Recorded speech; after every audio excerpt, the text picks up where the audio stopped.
जी चाय। अरे चाय।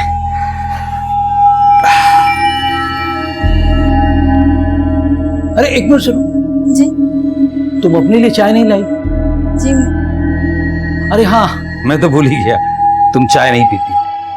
ठीक है, तो मैं भी ऐसे चाय छोड़ देता हूँ। अरे तुम खड़ी क्यों?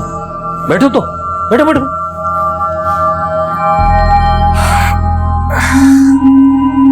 ये देखो, 16 जुलाई का मनाली के लिए प्लान है। 6 दिन 5 रात। वो गैस होना है, अभी आती हूँ। अरे सुनो तो।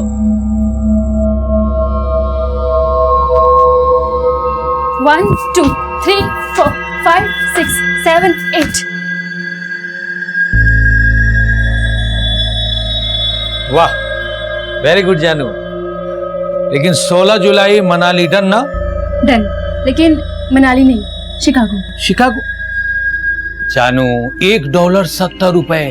मैं बिजली विभाग का क्लर्क हूं, ऊपरी आमदनी भी थोड़ी है, ऊपर से रिटायर्ड भी हो रहा हूं। जानू, एक काम करते हैं, मनाली नहीं लद्दाख चलते हैं। 10 दिन 9 रात। डन?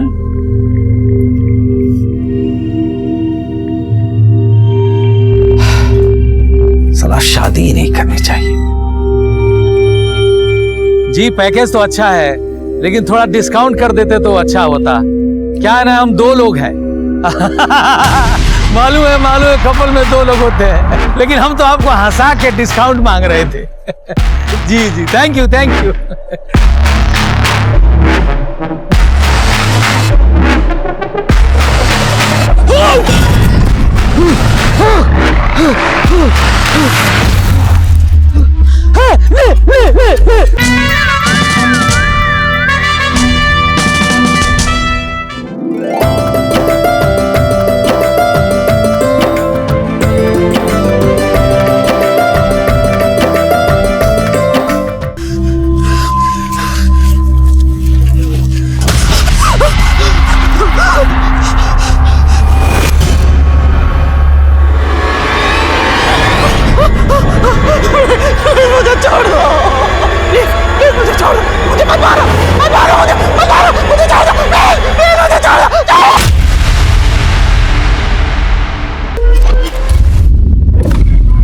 सर, कंट्रोल रूम से फोन आया था, खजूरी रोड पे एक बुजुर्ग आदमी का मर्डर हुआ है।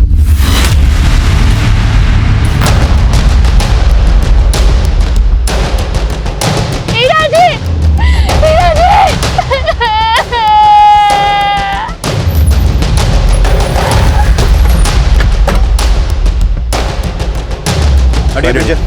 जी! पीछे साइड में ले जाओ। साइड में लो।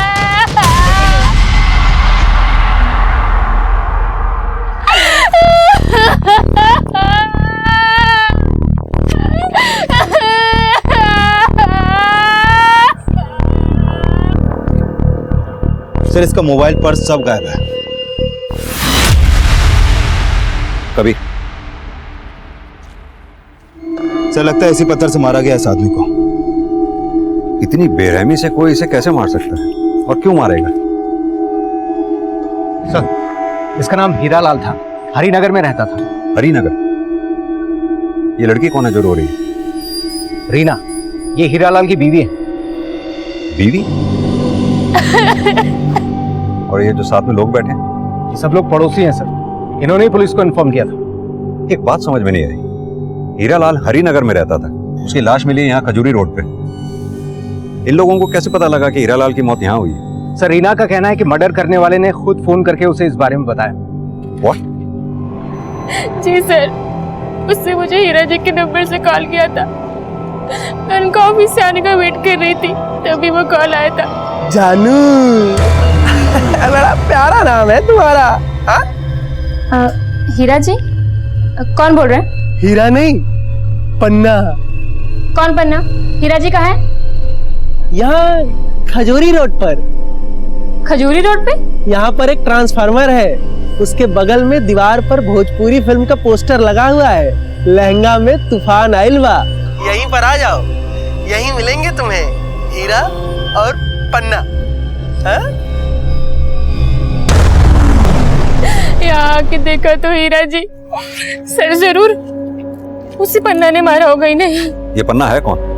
क्या कभी हीरालाल ने पन्ना नाम के आदमी का जिक्र किया आपसे? नहीं सर, और मैं नहीं जानती कि हीरा जी किसी पन्ना को जानते थे या नहीं। हीरालाल का किसी से झगड़ा या दुश्मनी? नहीं पता सर, वैसे भी मैं उन्हें सिर्फ 6 महीने से जानती थी। 2 महीने पहले हमारी शादी हुई है और ये सब हो गया। आपके अलावा हीरालाल की फैमिली में और कौन कौन? मेरे अलावा उनका कोई नहीं था। हीरा जी, हीरा जी। सर आसपास सीसीटीवी मिलने का कोई चांस नहीं लगता। सुबह इस एरिया को आके फिर से स्कैन करो, शायद किसी ने हीरालाल के साथ किसी को देखा हो। सर इसकी बीवी ने बताया कि हीरा को किसी पन्ना ने मारा है, लेकिन कोई मर्डर करने वाला अपना सही नाम क्यों बताएगा? लेकिन कोई मर्डर करने वाला ये भी क्यों बताएगा कि उसने मर्डर किया? मुझे तो लगता है ये हीरालाल की बीवी रीना कहानी बना रही है। दोनों की उम्र में कितना फर्क है? मुझे तो दोनों के रिलेशन पे ही शक है। इन दोनों के बारे में पता करो, दोनों के कॉल रिकॉर्ड्स निकालो, पता करो उनके कॉन्टैक्ट लिस्ट में क्या कोई ऐसा नंबर था जो उस वक्त इस एरिया में एक्टिव था। शायद उससे पता लगे कि हीरालाल को मारने वाला असली पन्ना है कौन। डुगडुगी दीदी, अपना वाला चुटकुला सुनाओ ना। फुलझड़ी, तूने तो मुझे जोकर समझ के रखा है। हाँ, आजा सुनाती हूँ। 13 साल पहले एक डॉक्टरनी मैडम ने हमारे अम्मा के पेट में इतना लंबा वाला चीरा लगाया और फिर हमारा अम्मा का पेट तो फाड़ दिया, उसमें से मुझे बाहर निकाला। और डॉक्टरनी मैडम ऐसे टुकुर टुकुर देख के बोली, क्या बोली? धत तेरी की, ये तो डुगडुगी है। ये तो डुगडुगी है और ये फुलझड़ी है। ए डुगडुगी, काम पे नहीं जाना है क्या तुमको? जाना है भाभी, वो मैं सोच रही थी कि मैं पंकज भैया के साथ साइकिल पे चली जाऊं। क्यों? तुम्हारे पाँव में छाले पड़े हैं जो चल नहीं सकती हो? अरे ले जाओ ना, इसकी मेम साहब से तनख्वाह भी ले लेना इसकी। ठीक है चल। फुलझड़ी, मैं अभी आती हूँ। हाँ, फिर रात को आके तेरी वो गिनती वाली कविता सुनूंगी, याद कर लेना।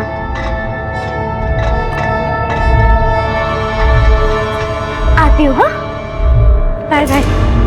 1 2 3 4, आज है शनिवार, 5 6 7। फुलझड़ी, जाके अपना ये शनिवार इतवार अंदर करो, जाओ। साला ऐसा बसंती पिया मिला है, माँ बनो नहीं और यहाँ 2 पालो बच्चा समझ के।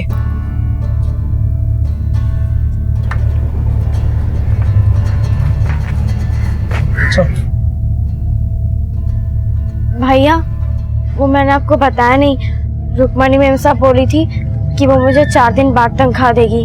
क्यों? तो उसका झाड़ू पोछा देर से करती है क्या कि हमेशा तनख्वाह देरी से देगी? चल जा, अभी बोल देना 4 दिन में पक्का चाहिए। ठीक है भैया। अरे मलेरिया, मच्छर मारने जा रहा है? अबे डेंगू, तूने कितने मारे? मारेगा तो सेठ तुम्हारी, वो भी घड़ी दिखा के। और जाओ लेट लतीफ, मैं तो चला खटिया तोड़ने।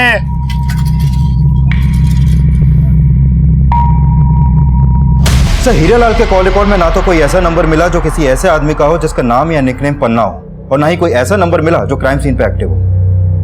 ये पन्ना या जो कोई भी इसका नाम है सुपारी किलर भी हो सकता है हीरा की बीवी रीना इसे जानती हो। लेकिन हीरा की बीवी के कॉल रिकॉर्ड में भी कुछ सस्पिशियस नहीं मिला। और हीरा के पड़ोसी बोल रहे हैं कि भले ही उनके रिश्ते बेमेल हो, लेकिन हीरालाल अपनी शादी से बहुत खुश था और वो 16 जुलाई को अपनी बीवी के साथ हनीमून पे लद्दाख भी जाने वाला था। क्योंकि रीना को कॉल करने से पहले उसने एक ट्रैवल एजेंट से भी बात की थी। ये बात मुझे उस एजेंट से ही पता चली। और सर ये भी पता चला है कि 15 जुलाई को वो रिटायर भी होने वाला था। मतलब कि हीरालाल ने रिटायरमेंट से 2 महीने पहले 57 साल की उम्र में एक 22 साल की लड़की से शादी की और रिटायरमेंट के बाद हनीमून पे जाने का प्लान बनाया, और हनीमून पे जाने से पहले हीरालाल का मर्डर हो गया। कबीर, ये सब तुम्हें कुछ अटपटा नहीं लग रहा? सर अटपटा तो मुझे ये हीरालाल का कैरेक्टर भी लग रहा है। ये बिजली विभाग में क्लर्क था और उसके साथ काम करने वाले एक आदमी ने इसके बारे में काफी कुछ बताया है। सर मैंने उसे यहाँ बुलाया आपसे मिलने के लिए।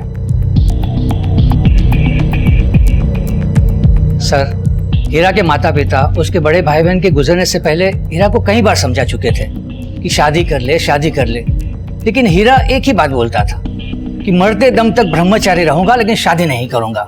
लेकिन सर 2 महीने पहले हीरा ने सबको चौंका दिया। आजा आजा। हीरा, ये क्या? तो शादी कर लिया ना भैया। लेकिन तू तो कहता था ना कि ब्रह्मचारी रहेगा, शादी नहीं करेगा। रीना के प्रेम ने मेरा ब्रह्मचर्य व्रत तोड़ दिया। सर, हीरा के मर्डर की बात सुनकर मुझे बहुत झटका लगा है। और ये रीना तो सिर्फ 22 साल की है। इस लड़की के बारे में ज्यादा तो कुछ नहीं जानता मैं, लेकिन एक बात है, शादी के 2 महीने के बाद ही हीरा का मर्डर होना मुझे तो नहीं लगता कोई इत्तेफाक है। ये हीरा जरूर किसी की साजिश का शिकार हुआ है सर। सर, मैं और हीरा जी ऑनलाइन फ्रेंड थे। भले ही वो मुझसे 35 साल बड़े थे, लेकिन हम लोग के थॉट बहुत मिलते थे। फिर एक दिन हम मिले और हमने शादी का फैसला ले लिया। लेकिन इस रिश्ते से आपके घर वालों को कोई इतराज नहीं हुआ?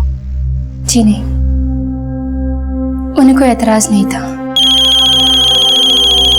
हेलो सर, रीना ने बताया कि हीरा से उसकी दोस्ती ऑनलाइन हुई थी, फिर ये दोनों आपस में मिले और मिलने के बाद इन दोनों ने शादी करने का फैसला लिया।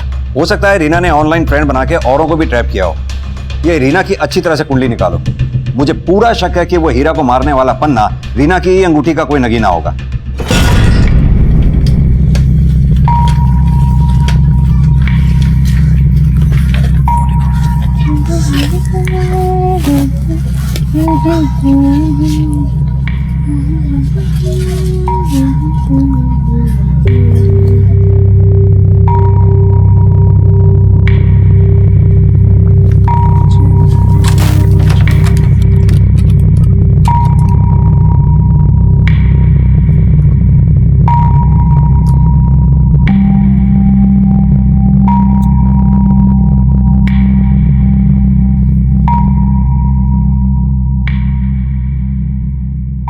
इतने पैसे लाता कहाँ से रे तू? अरे वो अपना सेटिंग है ना तगड़ा वाला। लेकिन कल तेरे पति पंकज को ना शक हो गया, उसने मेरे शर्ट पे तेरे होठ के निशान देख लिए। तू अपना तापमान मत गर्म करना उसके फूकने से। वो फूकता है तब भी मजा आता है। तू भी कमाल की ज्वालामुखी है रे। 2 परवानों को एक साथ जला रही है। साला हम दोनों उधर 12-12 घंटे चौकीदारी भी एक करते हैं और इधर तेरी सेवादारी भी है। 7 जुलाई रात 8 से 9 बजे के बीच। और इसी बीच हीरा के फोन से रीना को कॉल किया गया। सर, अगर मान भी लें कि रीना हीरा को मरवाना चाहती थी, तो फिर कोई सुपारी किलर पत्थर से मर्डर क्यों करेगा? लेकिन कबीर, अगर यह हत्या लूट के इरादे से भी की गई है तो भी अक्सर देखा जाता है ऐसे क्रिमिनल ज्यादातर चाकू और छुरी का इस्तेमाल करते हैं। हीरा को पत्थर से मारा गया और वो भी इतनी बुरी तरह से जैसे किसी ने दुश्मनी निकाली।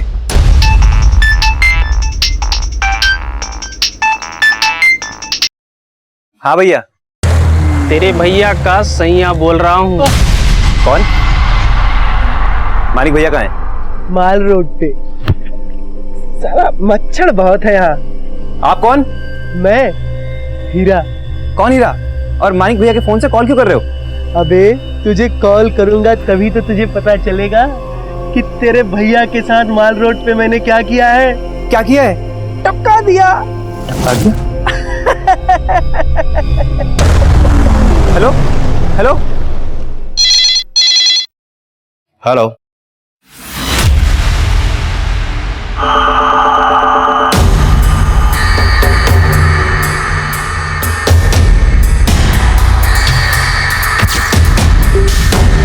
और किलर ने इसी मानिक के मोबाइल से इसके भाई योगेश को कॉल किया, जिस तरह हीरा की वाइफ को किया गया था। सर, हीरा की तरह इस मानिक का भी मोबाइल, पर्स, घड़ी, चेन सब गायब है। लेकिन सर, किलर ने हीरा की वाइफ को अपना नाम पन्ना बताया था, लेकिन यहाँ पर किलर ने मानिक के भाई को अपना नाम हीरा बताया। शायद कातिल का हीरा और मानिक से कोई कॉमन कनेक्शन हो।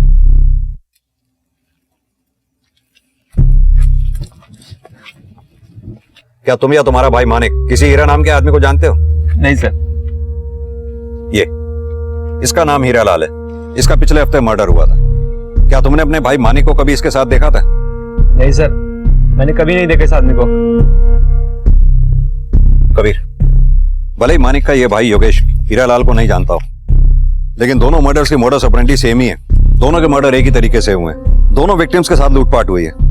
हो सकता है दोनों का कातिल भी एक ही हो। अगर दोनों मर्डर्स में कोई बात अनकॉमन है तो वो ये कि मानिक की पैंट के जिप और बटन खुले हुए हैं, जबकि हीरा लाल की पैंट के जिप और बटन खुले हुए नहीं थे। क्या चक्कर हो सकता है?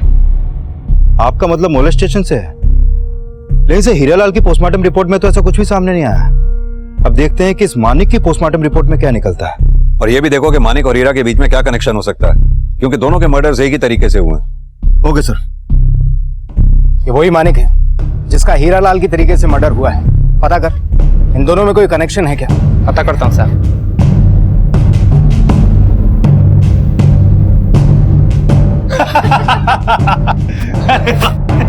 चलिए अच्छा। क्या है डेंगू? मुझे तो सेठ जी की घड़ी याद दिला रहा था, लेकिन आज अपनी ड्यूटी भूल के यहाँ क्या गुल खिला रहा है? वो भैया जी क्या है ना, वो रात को ड्यूटी पे मच्छर बहुत मारना होता है, इसीलिए थोड़ा ज्यादा खटिया तोड़ लिए। चलिए चलते हैं।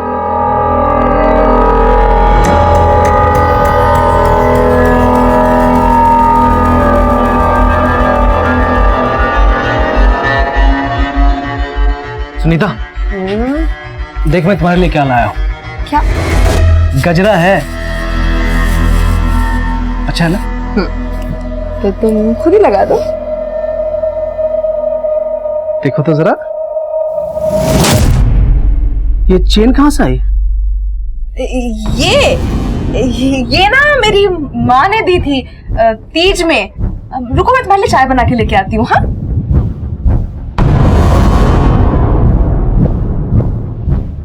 वैसे तो हमारे पापा बहुत बड़े पहलवान थे, तो एक बार दादाजी ने बोला, ए भीमा, ये कैसा पहाड़ खोदा है कि निकल आई चुईया? तो पापा ने बोला कि बापू ये चुईया नहीं है, ये तो डुगडुगी है। रोज रोज मेरे स्वर्गीय अम्मा बाबा का मजाक उड़ाती रहती है। तुम डुगडुगी हो, कोई स्वर्ग की अप्सरा नहीं, समझी? ऐसा सही किए, दिन भर खी खी खी खी खी खी खी खी। ये डुगडुगी के साथ ना फुलझड़ी को भी काम पे लगाओ, कम से कम 2 पैसे तो आएंगे। हाँ हाँ, और उन पैसों से तुम सोने की चेन खरीद लेना। बड़ा तीज त्योहार मनाया जा रहा है यहाँ पे।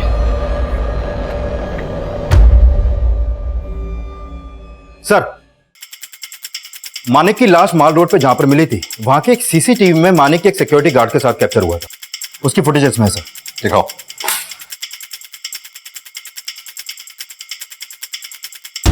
ये देखिए सर, ये सिक्योरिटी गार्ड है मानिक के साथ, लेकिन सर इस गार्ड का चेहरा क्लियर नहीं दिख रहा है।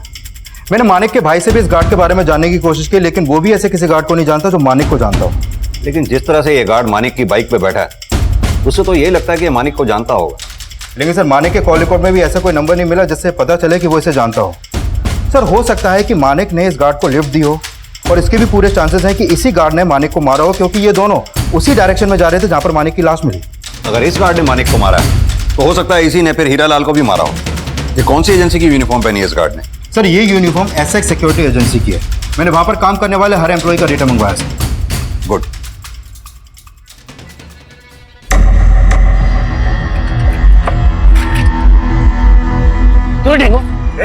तूने मेरी बीवी को सोने की चेन गिफ्ट किया? हाथ की लगाता है। ये चल रुको छोड़ो, हटो। आज के बाद तू मेरे घर में घुसेगा नहीं, समझा? क्यों ना घुसूं? वहां का भाड़ा भरता हूं, समझा? और रही बात वो सोने की चेन की ना, तो जाके अपनी बीवी से पूछ, क्यों दिया मैं उसको सोने का चेन?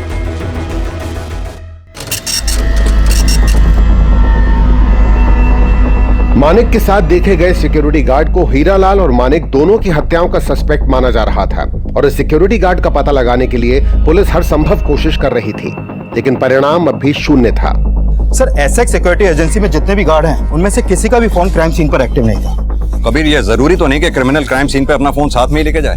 लेकिन सर जो सीसीटीवी फुटेज हमने देखी, उसमें वो गार्ड बाइक पर बैठा था और उसका चेहरा भी क्लियर दिखाई नहीं दे रहा था।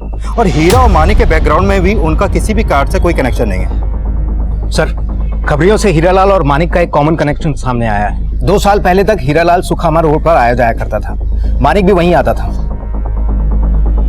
ये सुखामा रोड वही है ना जहाँ ये सभी गेज इकट्ठे होते हैं? Yes sir. इस हीरालाल का 57 साल तक शादी ना करने के पीछे राज यही था कि वो होमोसेक्सुअल था, और सर ये मानिक भी होमोसेक्सुअल था। तो हो सकता है हीरालाल और मानिक के मर्डर में किसी गे का हाथ हो, जो उन दोनों का क्लाइंट हो और जिसने सिक्योरिटी गार्ड के कपड़े पहनकर इन दोनों के मर्डर्स किए हों। एक काम करो, ये सुखामा रोड पे जहां भी ये गेज इकट्ठे होते हैं उन सबको राउंड अप करो। हो सकता है ये काम उनमें से ही किसी एक का हो। Okay sir. सिक्योरिटी गार्ड के लिबास में दिख रहे किलर को अब गे और होमोसेक्सुअल भी समझा जा रहा था और उस किलर की तलाश में कई संदिग्धों को राउंड अप भी किया जा रहा था, लेकिन असली कातिल तक पहुंचने के लिए पुलिस को अभी काफी मशक्कत करनी थी। सब मानिक की इस पोस्टमार्टम रिपोर्ट के मुताबिक उसकी हत्या किसी भारी पत्थर के वार से हुई और हीरा की तरह मानिक को भी मॉलेज नहीं किया गया था। लेकिन थे तो दोनों ही होमोसेक्सुअल, यानी कि समलेंगे। सर सुकामा रोड पे काम करने वाले हर गे को खंगाला, लेकिन कुछ खास मिला नहीं। लेकिन सर इन दोनों मर्डर में कई बातें कॉमन है। जैसे? आइए सर, पहले मर्डर हुआ हीरा का, उसके बाद मर्डर हुआ मानिक का। सर इन दोनों के मर्डर में पहली कॉमन बात यह है कि इन दोनों का मर्डर ट्यूसडे नाइट को हुआ। और सर दूसरी कॉमन बात यह है कि इन दोनों के मर्डर का तरीका एक ही है, इन दोनों को किसी भारी पत्थर से मारा गया। सर तीसरी कॉमन बात यह है कि इन दोनों के मर्डर करने के बाद किलर ने इन्हीं के फोन से इन्हीं के घर वालों को कॉल किया। सर इन दोनों मर्डर में किलर का मोडस ऑपरेंडी एक ही है और जिस तरीके से उस किलर ने ये दोनों मर्डर किए हैं उसे तो लगता है कि वो कोई साइको ही है और हो सकता है कि वो साइको कोई सीरियल किलर हो, स्टोनमैन। हीरालाल और मानिक की हत्या करने वाले किलर को अब सीरियल किलर समझा जा रहा था। लोगों को उससे बचने के लिए सतर्क किया जा रहा था और जिस मॉडस ऑपरेंडी से मर्डर किए जा रहे थे वो इस केस की जड़ें और भी गहरी करने वाला था।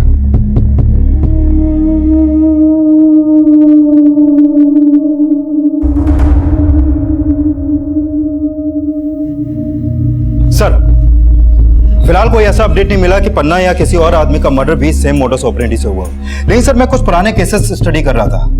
इसमें सामने आया कि हीरा और मानिक के किलर की तरह ही 1989 में कोलकाता में 13 लोगों का मर्डर भी किलर ने पत्थर मार के किया था और सर हीरा और मानिक का मर्डर भी पत्थर से ही हुआ था।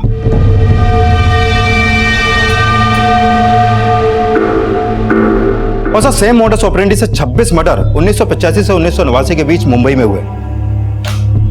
सर कोलकाता में 13 और मुंबई में 26 मर्डर के पीछे एक ही आदमी का हाथ होगा, इसका अभी तक पता नहीं चल पाया सर। ये सभी 39 मर्डर केसेस अभी तक अनसॉल्व्ड हैं। जिसने भी मर्डर किए वो अभी तक पकड़ा नहीं गया सर।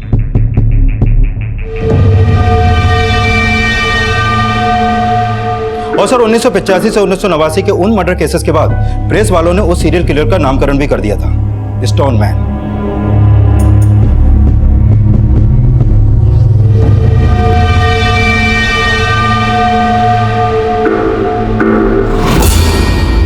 सर वैसा ही एक स्टोनमैन 2009 में भी सामने आया। साल 2009 में गुजरात के राजकोट शहर में 3 लोगों का मर्डर भी इसी तरह पत्थर मार के किया गया था, जिस तरह हीरा और मानिक को मारा गया।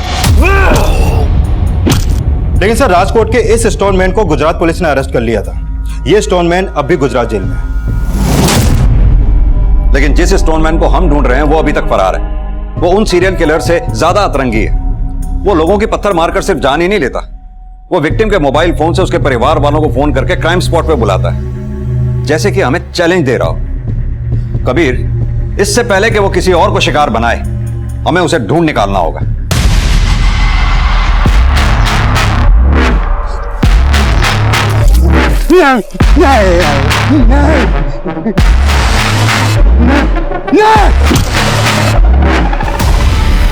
बोलो। नमस्ते मेम साहब, मैं फुलझड़ी, झाड़ू पोछा बर्तन सब जानती हूँ। ठीक बोली। कल तुमको काम पे लेके जाऊंगी और वहां पे खाली बोलना नहीं है, करके दिखाना है। झाड़ू पोछा बर्तन तीनों, तब जाके तनख्वाह मिलेगी। पर भाभी, डुगडुगी दीदी बोलती है मुझे पढ़ना है। अच्छा सुनो, जाओ जाके खेलो और जितनी मस्ती करनी है आज ही कर लो, कल से काम पे लगना है, ठीक है? जाओ।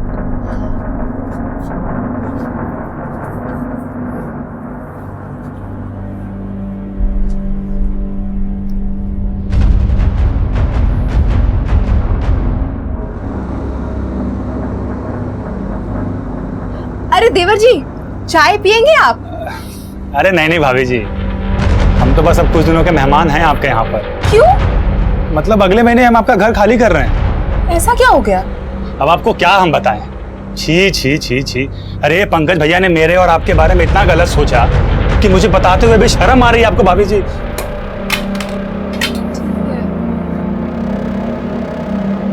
अच्छा हम चलते हैं, अब ख्याल रखिएगा।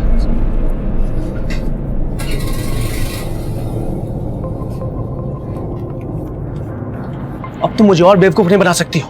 मैं पुनीत को निकाल के ही रहूंगा। अरे क्यों अपने शक के चक्कर में 2000 का नुकसान करवा रहे हो?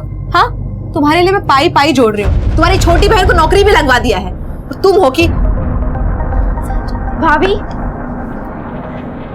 फुलझड़ी काम नहीं करेगी, उसे हमें पढ़ाना है। तुम चुप रहो। पैसा मुझे प्यारा है लेकिन पुनीत यहाँ नहीं रहेगा। भैया, मैं भी कह दे रही हूँ, फुलझड़ी काम नहीं करेगी। लेकिन मैं चुप नहीं रहूंगी, समझे? तुम मुझ पे शक कर रहे हो। भाभी, फुलझड़ी काम नहीं करेगी। घर में जो मैं बोलूंगी वो होगा, जो तुम बोलोगे तुम्हारा भाई बोलेगा वो सब नहीं चलेगा, समझे? सब तुम्हारे चक्कर, सब तुम्हें पालने के चक्कर में बेबी से हाथ धो बैठा।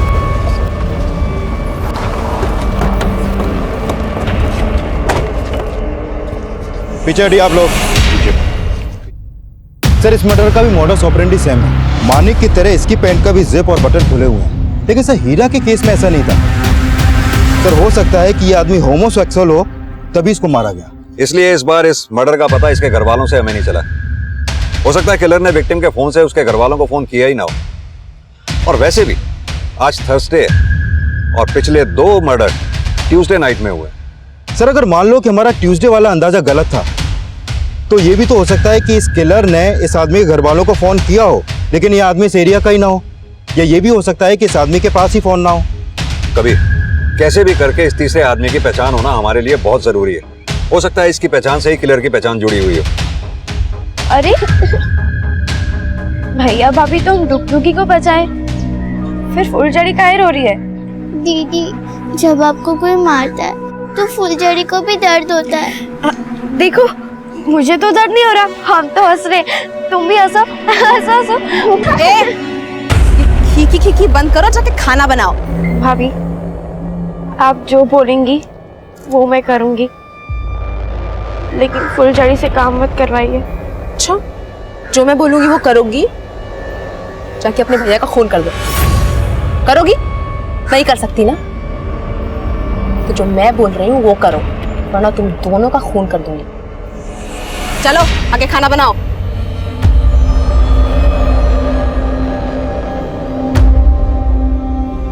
सर, हमने सभी थानों में उस तीसरे विक्टिम की फोटो सर्कुलेट करवा दी है, लेकिन अभी तक उसकी कोई पहचान पता नहीं चल पाई है। ना तो उसकी कहीं पर कोई मिसिंग कंप्लेंट दर्ज हुई है और ना ही हीरा और मानिक की तरह सुकामा रोड के गे से उसका कोई कनेक्शन मिल पा रहा है। सर, समझ में नहीं आ रहा है कि ये स्टोनमैन वाकई में गे है या नहीं है। हो सकता है वो कोई ऐसा सनकी हो जो होमोसेक्सुअल्स और गेज से नफरत करता हो और एक एक करके इन सबको मार के अपनी सनक निकाल रहा हो। लेकिन सर, ना तो हमारे पास उसका कोई फोटो है और ना ही कोई स्केच। वो सिक्योरिटी गार्ड है या नहीं ये भी कंफर्म नहीं है। सर, इस किलर को ढूंढना समुद्र में सुई ढूंढने जैसा लग रहा है। कबीर, एक काम करते हैं, राजकोट जेल में बंद उस कैदी से मिलते हैं जिसने इस सीरियल किलर की तरह पत्थर मारकर मर्डर्स किए थे। हो सकता है अपने एरिया के स्टोनमैन की कोई लीड उससे मिले। Right sir.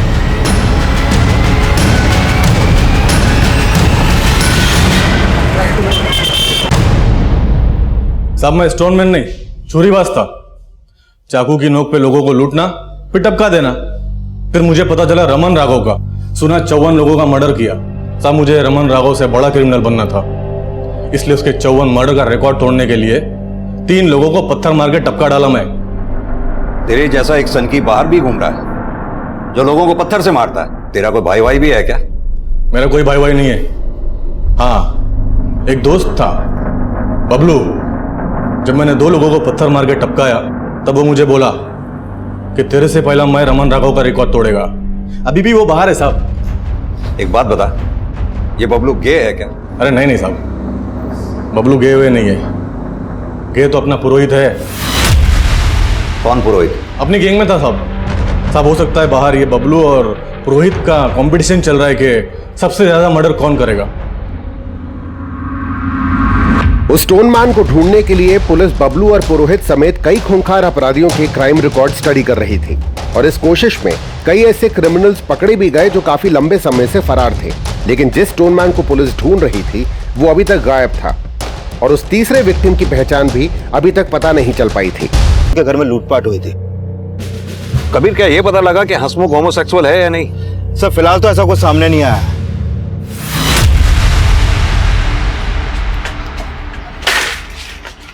ये क्या सुन रहा मैं? क्या हुआ? जो सुन रहे हो सही सुन रहे हो। तुम्हारी दोनों बहनें भाग गई हैं। मैं बोलता था उसे इतना मत मारो, लेकिन तुम हमेशा उसे मारती थी। तो तुम भी तो मारते थे ना उसको। लेकिन मेरा तुम पे बस नहीं चलता है ना। अब देख क्या रही हो, चलो ढूंढो उसको, नहीं तो उसके साथ हमारी कमाई भी जाएगी।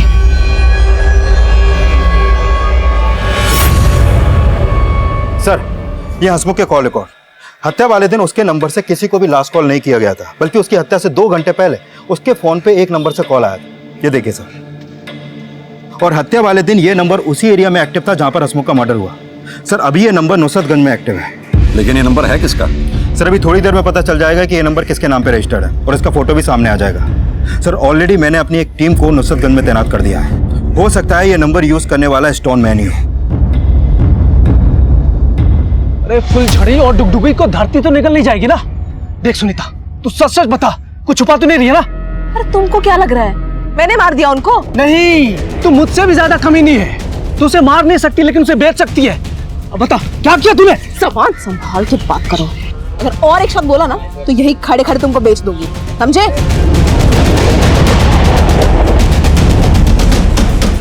सर, उसका नाम जगत है, ये उसका फोटो। सर, हंसमुख को जिस नंबर से कॉल आया था वो इसी जगत के नाम पे नुसरतगंज के एड्रेस पे रजिस्टर्ड है। हमने इसको उठवा लिया सर। ग्रेट।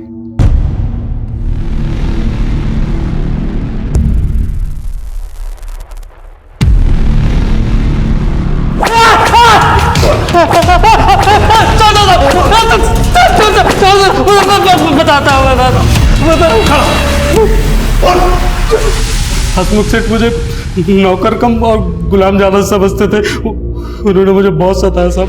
फिर मैंने उनके की नौकरी छोड़ दी साहब, लेकिन मैं उनसे बदला लेना चाहता था साहब। फिर मैंने हसमुख सेठ को फोन किया और उनसे कहा कि वो मुझसे मिले, नहीं तो मैं उन पर झूठा केस कर दूंगा कि वो मेरा शोषण करते थे। फिर सब मैंने उनको फोन किया और वो मुझसे मिलने आए और मैंने उनको मार दिया साहब। मैंने अखबार में पढ़ा था कि स्टोनमैन जिसको मारता है तो उसके पैंट के बटन और जिप खोल देता है, तो मैंने वैसे ही किया। लेकिन साहब मैं स्टोनमैन नहीं हूँ साहब, मैं स्टोनमैन नहीं हूँ साहब।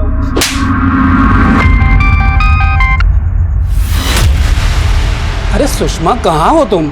मैं कब से तुम्हारा इंतजार कर रहा हूँ, तुम अभी तक घर पर क्यों नहीं आई? क्योंकि सुषमा मरने वाली है। क्या बक रहे हो? कौन हो तुम? स्टोनमैन। स्टोनमैन? पुलिस वालों ने यही नाम तो दिया है मेरा। जल्दी से बसंतपुर रोड आ जा, तेरी बीवी को टपका दिया है मैंने। हेलो हेलो,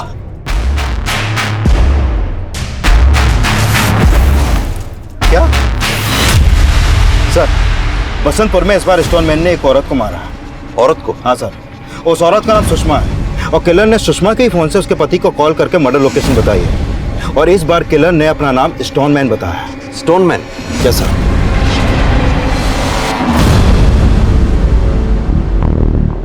और पुलिस सुषमा से जुड़े हर एंगल को इन्वेस्टिगेट कर रही थी और इस बीच एक संदिग्ध उनकी नजर में आया। सर, सुषमा का मर्डर बसंतपुर में जहां पर हुआ था उस एरिया की एक सीसीटीवी में सुषमा कैप्चर हुई थी। उसके फुटेज इसमें है सर। दिखाओ।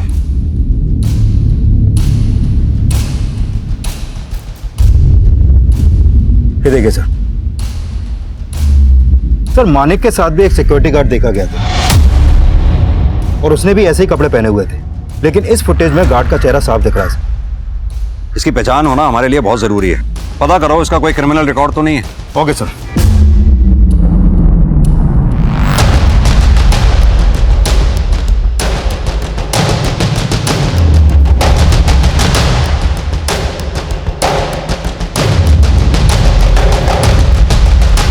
सर, अगर ये स्टोनमैन इसी एरिया का होता तब तक तो इसकी पहचान पता चल गई होती। तो हो सकता है कबीर ये कहीं बाहर का रहने वाला हो, यहाँ क्राइम करता हो और वापस चला जाता हो। जिस जिस दिन भी मर्डर हुए हैं उस दिन के सभी रेलवे स्टेशन और बस अड्डे की सीसीटीवी फुटेज चेक करो। Okay sir.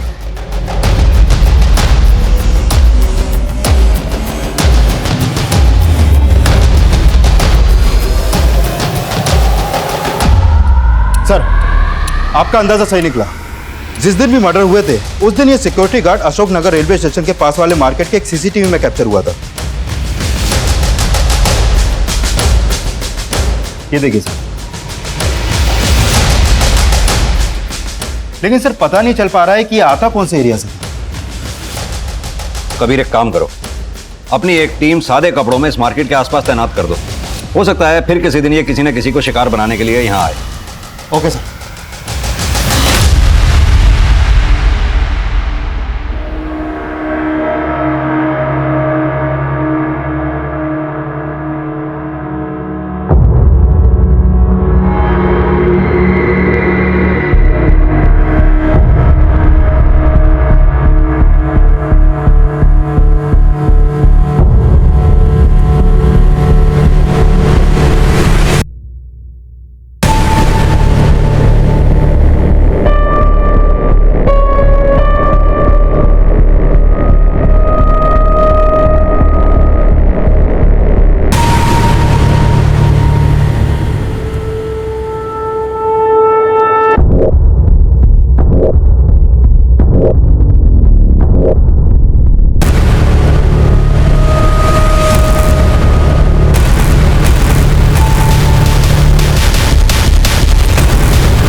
शिकायत कर दूंगी।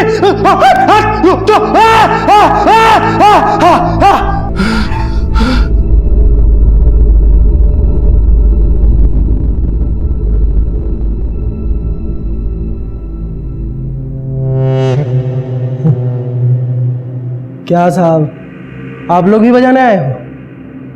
बकवास बंद कर, सीधे तरीके से बोल। क्या सीधा सीधा बोलूं साहब, सारी दुनिया ने बजाया है मुझे, आप भी बजा लो। डुगडुगी जठेरी। तेरी की, ये तो डुगडुगी है। डुगडुगी, सही नाम बोल अपना। सही तो बोल रहे हो साहब। साहब, मेरा भाई गधा था, एकदम गधा, खुद को शेर समझता था। और मेरी भाभी लोमड़ी थी, लोमड़ी। उसका एक कुत्ता जैसा यार था। मेरी भाभी और वो कुत्ता मिलके मुझे बहुत बजाते थे साहब, बहुत बजाते थे। रुक जा, रुक जा। अरे ऐसे मारने से कुछ नहीं होने वाला है।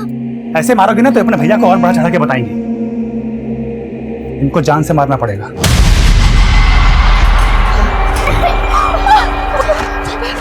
फिर साहब फुलझड़ी को लेके वहां से मैं भाग गई। फुलझड़ी कौन? मेरी बहन। डुगडुगी तेरा नाम है? तू लड़की है? नहीं साहब, लड़की नहीं, मैं किन्नर हूं साहब, किन्नर। साहब, जब मैं फुलझड़ी को लेकर भागी तो मुझे मुन्नी अम्मा मिली, वो भी किन्नर थी साहब। तब से फिर मैं उसी के साथ नाचने लगी, बख्शीशें मांगती थी और मुझे जो पैसे मिलते थे उससे मैं फुलझड़ी को पढ़ाती थी। जब उससे भी नहीं बन पड़ा तो मैं के लोगों के साथ अपना जिस्म तक बेची साहब। लेकिन फुलझड़ी भी दगाबाज निकली, उसको अच्छा नहीं लगता था मेरे साथ रहना। और एक दिन उसने मुझे इतना नीचा दिखाया कि अपने कॉलेज के लड़के के साथ भाग गई। फुलझड़ी के जाने के बाद मेरी जिंदगी खत्म, पूरी तरह से खत्म। फिर मैं सोची, मेरी जिंदगी क्यों खत्म? जिन लोगों ने मेरी जिंदगी खत्म की उन सबकी जिंदगी खत्म। तो हीरालाल और मानिक तेरे साथ गलत काम करते थे, लेकिन तूने उस औरत को क्यों मारा? उस औरत ने मुझे थप्पड़ मारा साहब, मुझे बर्दाश्त नहीं हुआ उसका थप्पड़, इसलिए मैंने साहब सबसे पहले तो मैं अपने भैया और भाभी को मारना चाहता था, लेकिन पता नहीं वो लोग अपना घर द्वार बेच के कहां चले गए। और उन सबका गुस्सा मैंने उन सब पे एक एक करके। माना कि दुनिया ने तेरे साथ जो कुछ भी किया गलत किया, लेकिन तूने जो दुनिया के साथ किया, क्या वो ठीक है? हालांकि ऐसा माना जा रहा था कि डुगडुगी की मानसिक हालत बिगड़ चुकी थी, लेकिन उसकी मेडिकल रिपोर्ट ने इस संभावना को नकार दिया। डुगडुगी ने भले ही बचपन से कई तरह की मानसिक और शारीरिक यातनाएं सही होंगी, लेकिन हत्या एक ऐसा अपराध है जिसके लिए कभी माफी नहीं दी जा सकती।